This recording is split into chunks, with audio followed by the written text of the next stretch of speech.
Remember, real estate investment is one of your biggest lifetime investments. So if you want to buy land without certificate of occupancy, I will advise you to buy. Hello insiders, so today I want you to conceptualize the importance of understanding property documents, because the only property document most people know is certificate of occupancy. So the question is, can you buy land without certificate of occupancy? The answer is yes. Most times when people want to buy land, they get consumed by the fear of land title, whether their land may be acquired from them in the future by the government or by the indigenous of the area. So that's why I want to take time to break down some important land document title, like if you want to buy land without certificate of occupancy. So the answer is yes, you can buy land without certificate of occupancy.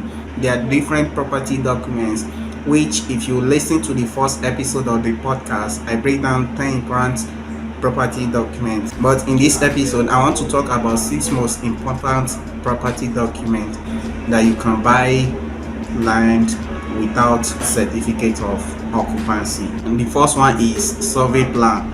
A survey plan simply means a demarcation of a parcel of land.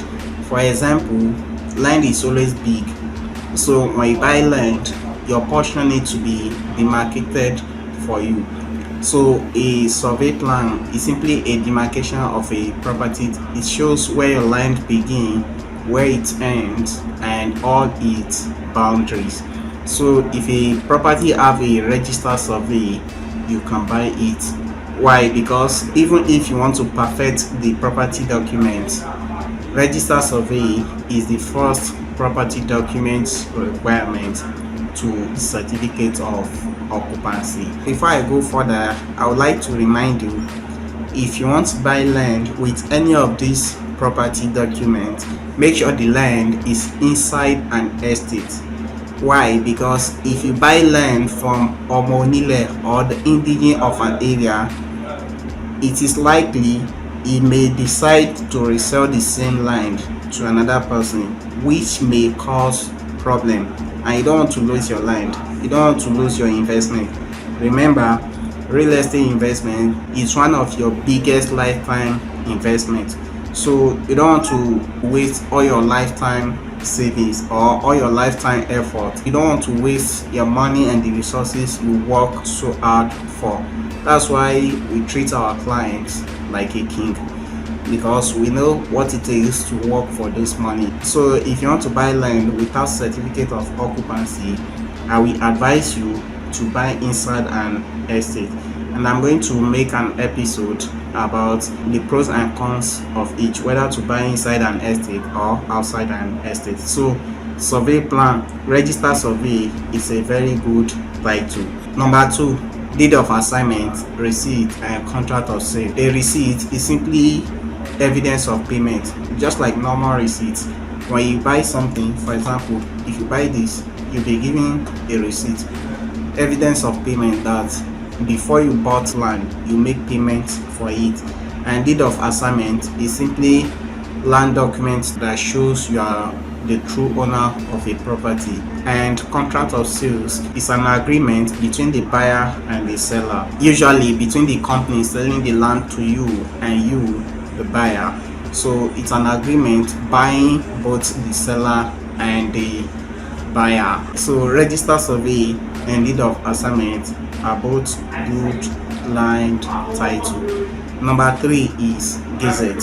A gazette is a record book where land properties are recorded, usually by the government official, the government of the state. And to break this down to the simplest level, what the government does is all the indigenous of a community or a particular area have ownership right to a particular parcel of land. So the government take the land from them and tell them, we want to develop your town, so we want to take some parcel of it. After taking the parcel of land from the indigenous of the area, the remaining one is given back to them. Instead of the government giving them the certificate of occupancy, it either gives them gazette or excision, which is the next land property document we are going to talk about. So gazette is also a good land document title. Number 4 is excision.